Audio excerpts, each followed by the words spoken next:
4 McDonald's horror stories. Animated story. 1. The Freezer. My name is Darius, and I was 21 years old when this happened. I was working the closing shift at a McDonald's in rural Mississippi, about 20 miles outside of Jackson, and it was my job to do the final inventory count in the walk-in freezer before we locked up for the night. It was a Monday night in late January, around 11:45 p.m., and I had done this same task hundreds of times without incident. But that night, when I pulled open the heavy freezer door and stepped inside, I found something that should not have been there. A footprint in the frost on the floor. A fresh footprint that was not mine, leading toward the back corner where the shelving blocked my view. Before I continue, make sure you hit that subscribe button and leave a comment telling me where you are watching from.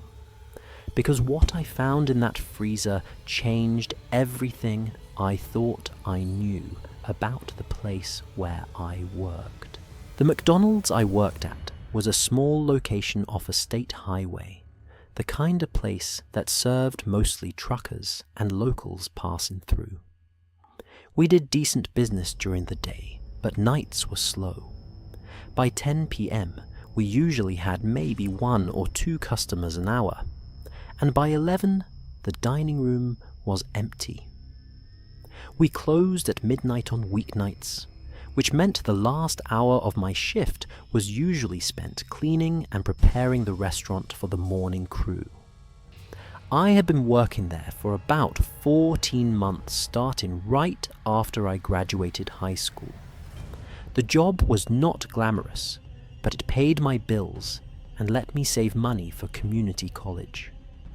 The overnight closing shifts were actually my favorite, because the pace was slower, and I could work without constant supervision. That Monday night I was working with 2 other people. Keisha, who handled the front counter and drive-thru, and an older guy named Earl, who worked the grill. Our manager, a woman named Denise, had left around 9 because her daughter was sick. She trusted us to close up properly. By 11:30, we had not had a customer in almost 45 minutes. Keisha was wiping down tables in the dining room. Earl was breaking down the grill and cleaning the cooking equipment. I was working through my closing checklist, which included a final inventory count of the walk-in freezer. The freezer was located in the back of the kitchen, past the storage area and the employee break room. It was a large unit, maybe 12 feet by 15 feet, kept at a constant 0 degrees. We stored bulk ingredients in there: frozen patties, chicken nuggets, fish, fillets, bags of fries. The shelving was arranged in rows with narrow aisles between them. I grabbed my clipboard and headed back. The freezer door was heavy industrial grade, with a handle that required a firm pull to open. I yanked it open and stepped inside. The cold hit me immediately, that sharp bite of sub-zero air that makes your lungs ache. I started walking toward the first row of shelving to begin my count. That is when I saw the footprint. It was in the frost on the floor, about 3 feet from the entrance. A clear impression of a shoe larger than mine pointing toward the back of the freezer. Fresh. The frost had not had time to fill it back in. I froze, literally and figuratively. My breath came out in white clouds as I stared at that footprint, my brain trying to process what I was seeing. Someone had been in the freezer recently. Someone who was not me, not Keisha, not Earl. Someone whose footprint was pointing toward the back corner, not toward the exit. I looked up toward the back of the freezer where the shelving created shadows and blind spots. The overhead light did not reach all the way back there. The corners were dim, obscured by stacks of boxes and bags of frozen product. I should have left. I should have backed out of that freezer, closed the door, and called the police. But something in me needed to know, needed to see. I walked forward slowly, following the line of shelving, my footsteps crunching softly on the frost-covered floor. My breath was loud in my ears. The cold was seeping through my uniform, making me shiver. I reached the end of the first row and turned the corner. Nothing. Just more shelving, more boxes, more frozen food. I kept going. Second row, third row. Each turn revealed nothing but inventory.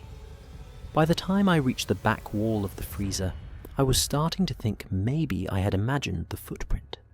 Maybe it was from earlier in the day and I just had not noticed it. Then I saw the vent. There was an air circulation vent in the back corner of the freezer near the ceiling. It was supposed to be covered by a metal grate. The grate was hanging open, pushed aside, revealing a dark rectangular opening about 2 feet by 3 feet. I stared at that opening for what felt like a long time. Someone had come through there. Someone had climbed through that vent, dropped down into the freezer, and then what? Where had they gone? The footprint pointed into the freezer, but I had not seen anyone, which meant either they had left through the vent already, or they were still in the building somewhere. I backed out of the freezer as fast as I could without running. I grabbed Earl and Keisha and told them what I had found. Earl looked skeptical. Keisha looked scared. But they both followed me to the back to see for themselves. The footprint was still there. The vent was still open. Earl said we should call the police. I agreed. While Keisha made the call, Earl and I searched the rest of the back area. The storage room, the break room, the office.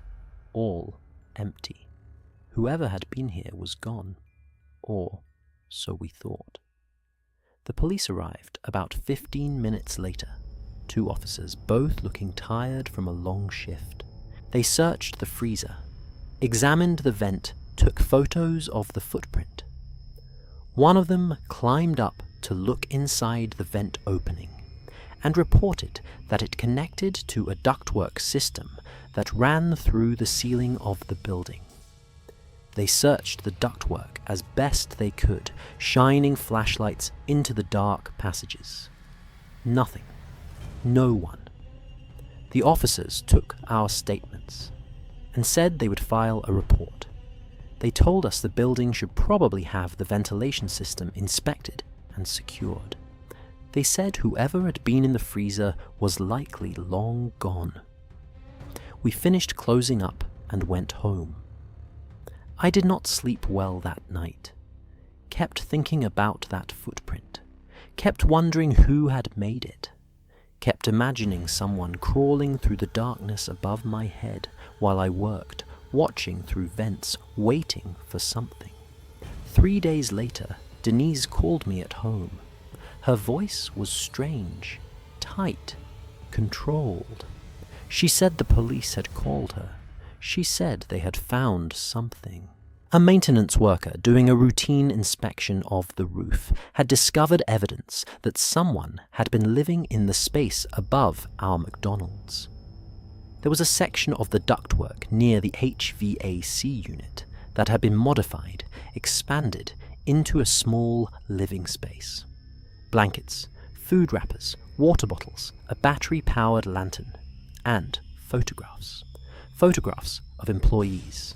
Photographs taken through vents, looking down into the kitchen, the break room, the office. Photographs of me, of Keisha, of Earl. Photographs of Denise. Whoever had been living up there had been watching us for weeks, documenting our routines, learning when we were alone, when we were vulnerable. The police believed the person had fled after I discovered the open vent. They had probably been in the ductwork when we searched, holding still, staying quiet, waiting for us to leave. Then, they had grabbed what they could carry and disappeared. They never caught them. The photographs were not clear enough to identify anyone. No fingerprints were found, no witnesses, just evidence of someone who had been watching waiting, planning something that never came to fruition because I happened to look down and see a footprint in the frost. I quit that job the next week. I couldn't go back into that building. Every time I thought about standing in that freezer, about walking within feet of the vent, where someone might have been hiding watching me through the darkness, I felt sick. I work in an office now. Ground floor, no vents large enough for a person, no hidden spaces above my head. It helps me sleep at night. But sometimes I still think about that McDonald's. I think about the people who work there now, who have no idea what was happening above their heads. I think about all the other buildings, all the other vents and ducts and hidden spaces, where someone might be living, watching, waiting. And I wonder how often we walk beneath monsters without ever knowing they are there. Story 2. The Late Customer. My name is Preston, and I was 33 years old when this happened. I was stopping at a McDonald's in rural Nevada, about halfway between Reno and Las Vegas, around 1:30 in the morning on a Saturday night. I had been driving for hours, trying to make it to a family reunion, and I desperately needed coffee and food to stay awake. The restaurant was one of those 24-hour locations attached to a gas station, and there were only 2 other customers inside when I walked in. An elderly man sitting alone in the corner, and a woman at a table near the window who kept looking out at the parking lot like she was waiting for someone. What I did not realize until it was almost too late was that she wasn't waiting for someone to arrive. She was watching to make sure no one could help me leave. If you are new to this channel, hit subscribe and leave a comment below, because this story is a warning about stopping at unfamiliar places late at night. The stretch of highway I was driving that night was empty and dark, nothing but desert in every direction. The McDonald's was a beacon of light in the blackness visible from miles away. I pulled off the highway and into the parking lot, grateful to see an open restaurant. Inside, the air conditioning was blasting and generic pop music played softly through speakers. The dining room was brighter than it needed to be, that harsh fluorescent light that makes everything look slightly unreal. A teenage employee stood behind the counter, looking bored and tired. I ordered a large coffee, and a Big Mac paid, and took my number to a table near the middle of the dining room. While I waited for my food, I looked around at the other customers. The elderly man in the corner was eating slowly, methodically, staring at nothing in particular. He did not look up when I sat down. He did not seem aware of anything around him. The woman near the window was different. She was maybe mid-40s, with dark hair pulled back in a ponytail, and a face that might have been pretty once, but now looked worn and tired. She had a cup of coffee in front of her, untouched steam no longer rising from it. She was looking out the window at the parking lot, but every few seconds her eyes would flick to me, then back to the window. Something about her attention made me uncomfortable. I pulled out my phone and pretended to scroll through emails while keeping her in my peripheral vision. My food arrived. I started eating, still watching her from the corner of my eye. She had not touched her coffee, had not eaten anything, had not looked at her phone. She was just sitting there watching the parking lot, watching me. I was about halfway through my burger when the door opened and a man walked in. He was big, maybe 6'4", heavy build, wearing a leather jacket despite the warm Nevada night. His hair was buzzed short, and he had a scar running down the left side of his face from his eyebrow to his jaw. He walked past the counter without ordering anything and headed straight to the table where the woman was sitting. He sat down across from her. They exchanged a few words I could not hear. Then they both looked at me. The food in my mouth suddenly tasted like cardboard. I forced myself to keep chewing to act normal, but my heart was beating faster now. Something was wrong. I could feel it. The man stood up and walked to the counter. He ordered something I did not hear what. The teenage employee prepared it without looking up. The man paid, took his food, and instead of going back to the woman's table, he sat down at a table near the exit. Now there was a man between me and the door. I looked at the woman. She was still watching me, not even trying to hide it anymore. Her expression was calm, patient. The expression of someone who was waiting for something to happen. I needed to get out of there. But the man was blocking the main exit. The only other way out was through the kitchen, or through an emergency exit that was probably alarmed. I stood up slowly, leaving my food half-eaten on the table. I walked toward the counter, toward the teenage employee. I needed to tell someone what was happening. I needed help.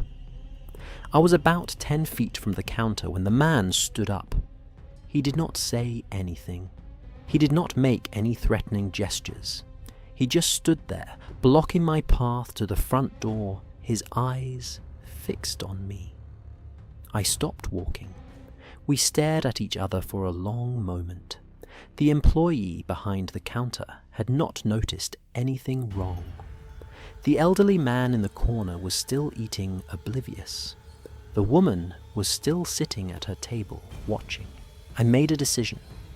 I turned and walked quickly toward the back of the restaurant, toward the restrooms. There had to be another exit back there, a service entrance, something. I heard footsteps behind me, heavy footsteps.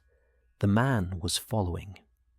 I pushed through the door, marked restrooms, and found myself in a short hallway with 2 doors, one for men and one for women. At the end of the hallway was another door marked Employees Only. I pushed through it. The back area of the restaurant was a maze of storage shelves and kitchen equipment.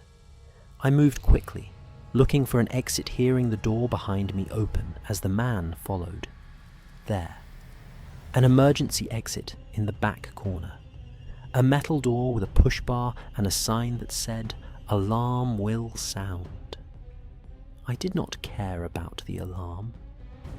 I hit the push bar and burst through the door into the night. The alarm started blaring immediately, a piercing wail that cut through the darkness. I ran. My car was parked on the other side of the building, maybe 100 yards away. I sprinted across the back parking lot, around the corner of the building toward my vehicle.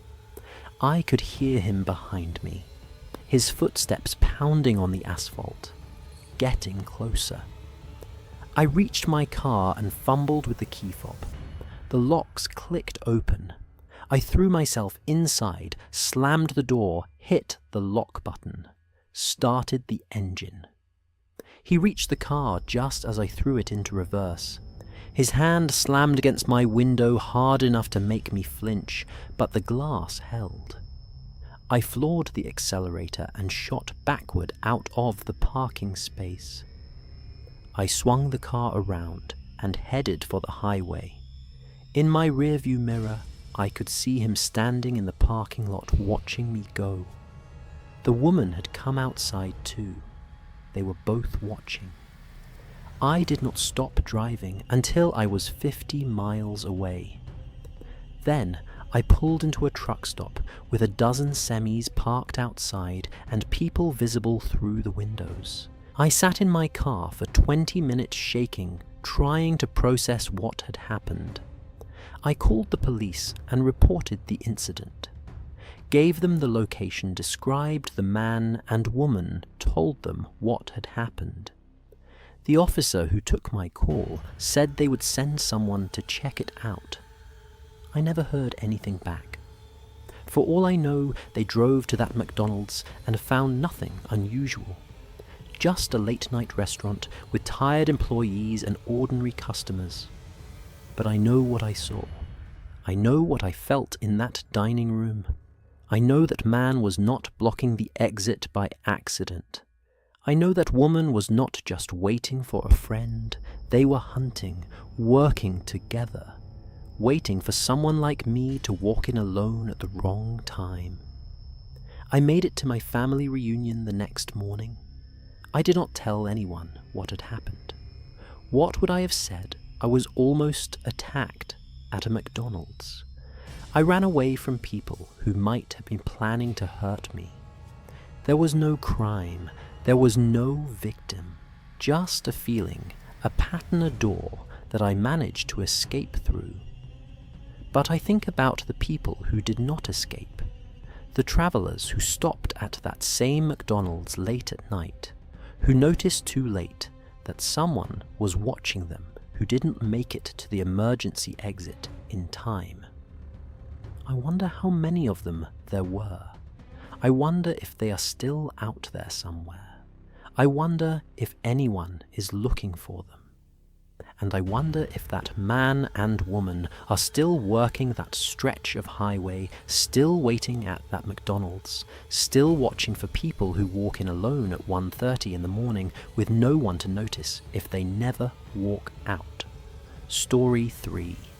The Pickup Order. My name is Nelson, and I was 29 years old when this happened. I was working as a delivery driver for one of those food apps, picking up orders from restaurants and delivering them to customers across the city of Baltimore, Maryland. It was around 8:45 p.m. on a Wednesday night, and I had just accepted an order from a McDonald's downtown. The pickup was normal. The delivery address was normal. But when I arrived at the apartment building and went up to the 10th floor to deliver the food, I found something that made me turn around and run. The apartment door was open, and inside I could see that the person who ordered the food was not alone, and they were not there willingly. Hit that subscribe button and turn on notifications, because this story still haunts me every time I make a delivery. I had been doing delivery driving for about 6 months at that point, mostly evenings and weekends to supplement my day job. The work was simple. Accept an order on the app, drive to the restaurant, pick up the food, deliver it to the customer. Most deliveries were completely uneventful. You hand over the food, say, "Have a good night," and move on to the next order. That Wednesday was busy. Lots of orders coming through good tips, the kind of night that made the job worthwhile. I'd already completed maybe 15 deliveries by the time the McDonald's order came in around 8:30. The pickup was at a location in the downtown area. I pulled up, went inside, gave them the order number, and waited while they bagged the food. Nothing unusual, just a standard McDonald's order. Big Mac meal, chicken nuggets, apple pie, maybe $15 worth of food. The delivery address was an apartment building about 10 minutes away in a neighborhood that was mostly residential. I had delivered to that building before. It was a mid-rise, maybe 12 stories, with a security desk in the lobby and an elevator that required a key card to operate. Delivery drivers had to be buzzed up by the customer. I parked outside and buzzed the apartment number. A voice answered, male, kind of muffled, and said to come up. The door clicked open and I went inside. The lobby was empty. The security desk was unmanned, which was a little unusual, but not unheard of. Some buildings only had security during certain hours. I took the elevator to the 10th floor. The hallway was quiet.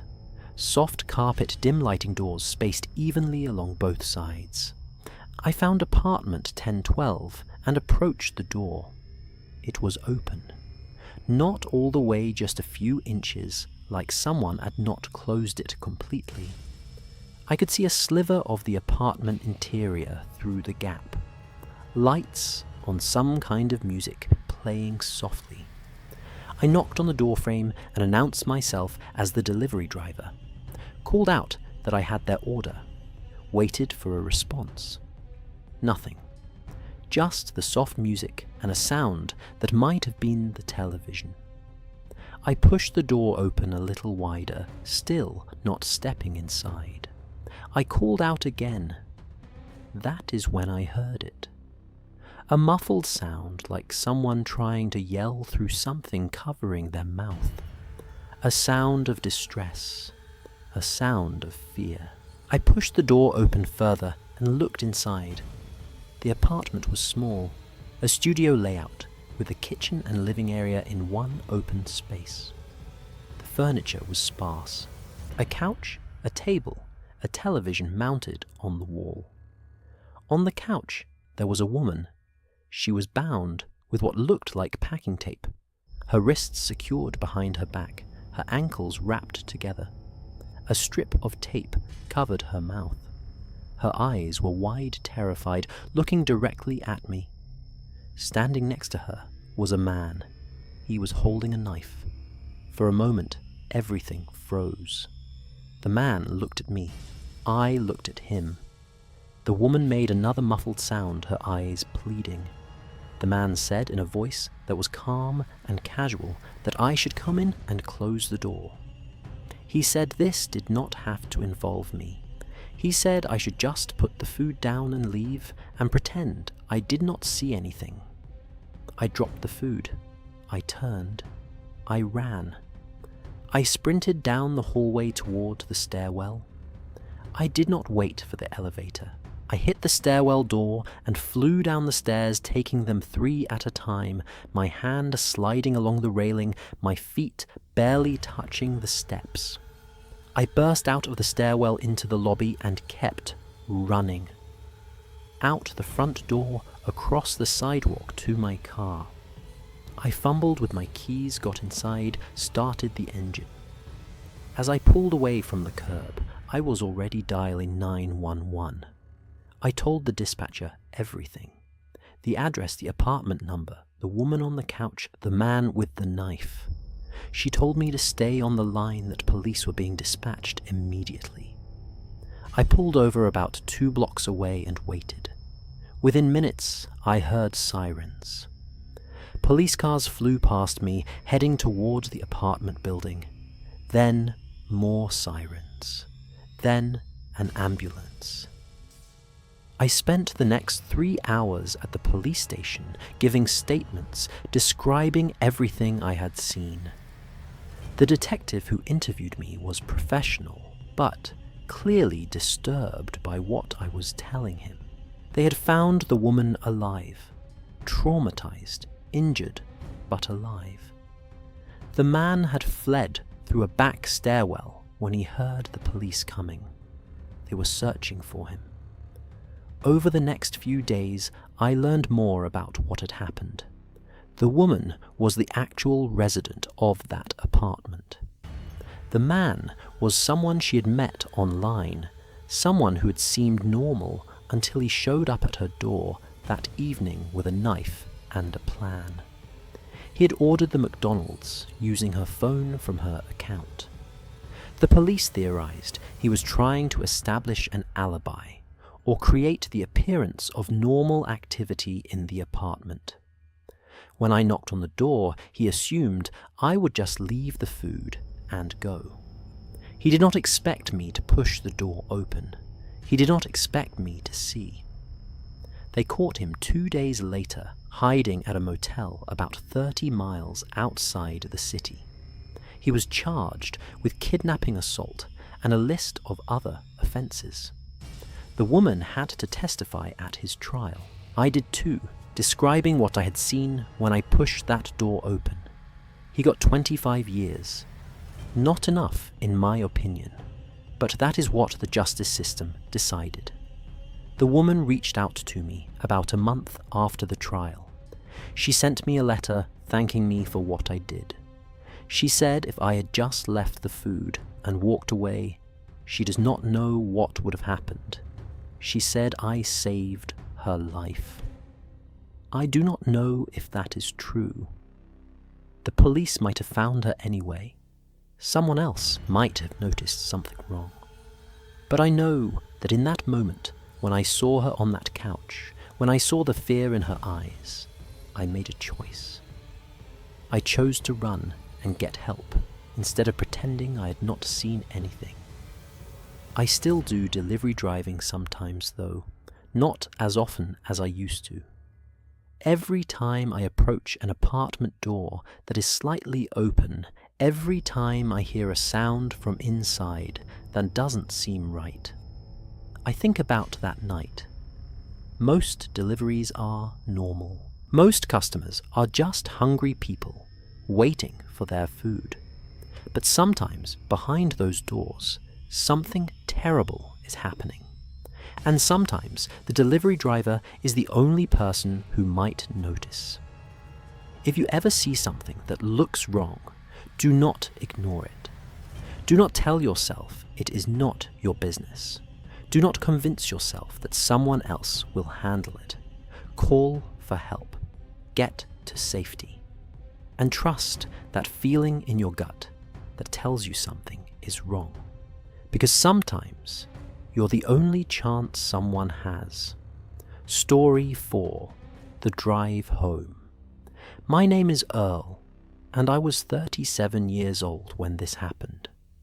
I was driving home from a late shift at my job in Kansas City, Missouri, around 12:15 in the morning on a Tuesday night.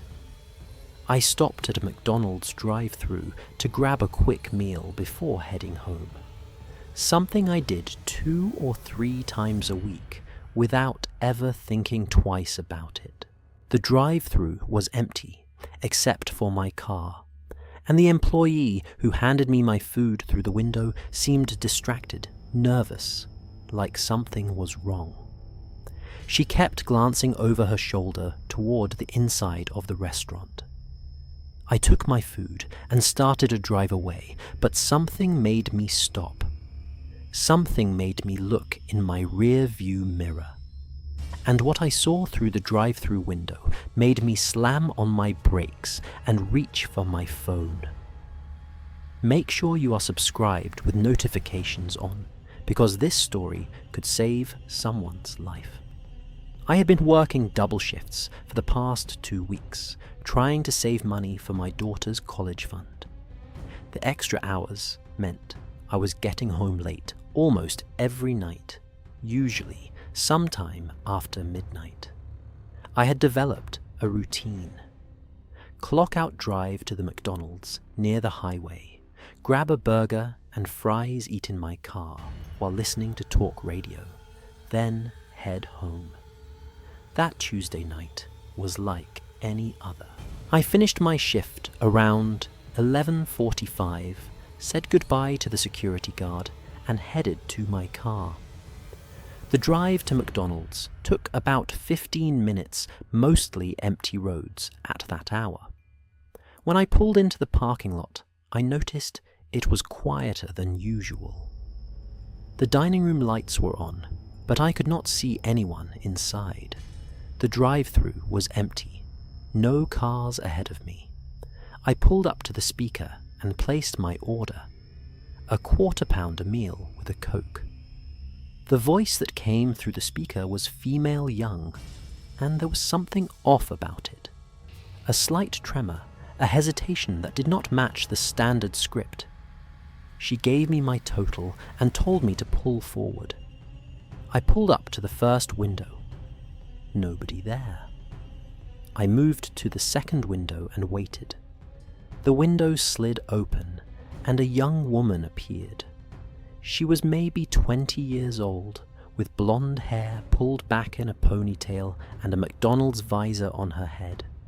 She was holding my bag of food and my drink. But she was not looking at me. She was looking over her shoulder toward the inside of the restaurant. Her face was pale. Her hand, the one holding the bag, was trembling slightly. She handed me the food and the drink. I thanked her. She did not respond. She just kept looking over her shoulder, that same frightened expression on her face. I was about to ask if she was okay when she looked directly at me. Her eyes met mine, and I saw something in them. Fear, desperation, a silent plea. Then she mouthed a word, just one word, without making a sound. Help. She slid the window closed before I could respond. I sat there for a moment, my food in my lap, trying to process what I had just seen. Had I imagined it? Had I misread her expression? Maybe she was just having a bad night. Maybe there was an angry customer inside. Maybe it was nothing. But that word, help. She had mouthed it clearly, deliberately. She had wanted me to see it. I started to pull away, moving slowly toward the exit. I was watching my rearview mirror, watching the drive-thru window. That is when I saw him. A man appeared at the window behind the employee. He was inside the restaurant, standing close to her, too close. He had his hand on her shoulder, not in a friendly way, in a controlling way, a threatening way. And in his other hand, I could see something metallic, something that caught the light from inside the restaurant. I stopped my car in the middle of the drive-thru lane. I grabbed my phone and dialed 911. I told the dispatcher what I was seeing. A possible hostage situation at McDonald's. An employee who had mouthed help. A man with what might be a weapon. The dispatcher told me to stay on the line, to not approach the building, that police were being sent immediately. I watched through my mirror as the man pulled the employee away from the window. The drive-thru area was empty now, just the closed window and the fluorescent lights inside. The police arrived in under 5 minutes. 3 patrol cars coming from different directions converging on the restaurant. They surrounded the building, blocking the exits. I watched from my car as officers approached the entrances. I heard shouting commands being given. Then, silence. About 10 minutes later, an officer approached my car. He asked me to tell him what I had seen. I described the employee, her behavior, the word she had mouthed the man behind her. He nodded, took notes, thanked me for calling. He told me what had happened inside. The man was a former employee who had been fired 2 weeks earlier. He had come back that night, entered through a back door that had not been properly secured, and taken the 2 employees working the closing shift hostage. He had a knife. He had been demanding money from the safe. The young woman who served me at the drive-thru had been smart. When she realized I was the only customer, she had taken a chance. She had mouthed that word, hoping I would understand, hoping I would call for help. If I had just driven away. If I had not looked in my mirror. If I had dismissed her expression as just a bad night. Things could have ended very differently. Both employees were safe, shaken, traumatized, but physically unharmed. The man was arrested without incident when he realized he was surrounded and had no way out. The police told me my call might have saved lives. They said hostage situations are unpredictable. They said the longer they go on, the more dangerous they become. By calling immediately, I had shortened the window of opportunity for something to go wrong. I did not feel like a hero. I just felt like someone who had paid attention at the right moment, someone who had noticed that something was wrong and had not talked himself out of it. I think about that young woman sometimes. The courage it must have taken to mouth that word knowing the man was right behind her, knowing she might be caught. She took a risk, trusted a stranger to understand, and it worked. And I think about all the other times I had gone through that drive, that grabbed my food, driven away without really looking at the person handing it to me. How many times had something been wrong, and I just had not noticed? How many silent pleas for help had I missed because I was distracted, tired, thinking about something else? We interact with service workers every day. Cashiers, baristas, drive-thru employees. We see them for 30 seconds, maybe a minute, and then we move on with our lives. We do not think about what might be happening behind that window, behind that counter, in that space we cannot see.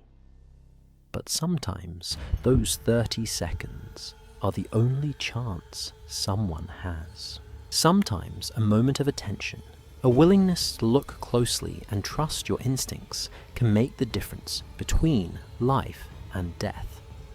Pay attention. Look at the people serving you.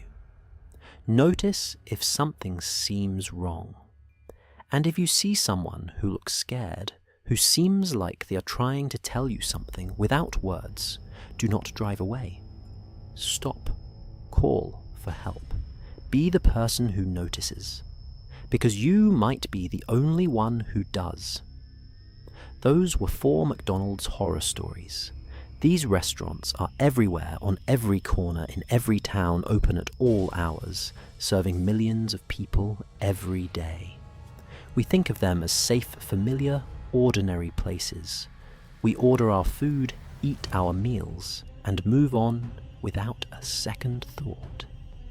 But as these stories show, danger can hide anywhere. In the ceiling above your head, where someone might be living and watching.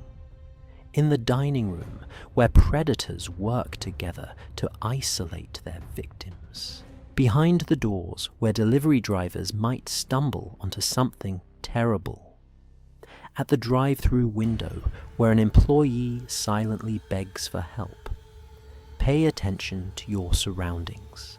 Trust your instincts when something feels wrong. Notice the people around you, not just as workers or customers, but as human beings who might be in trouble. Because the most important thing you can do in a dangerous situation is notice that the danger exists. And sometimes noticing is enough to save someone's life.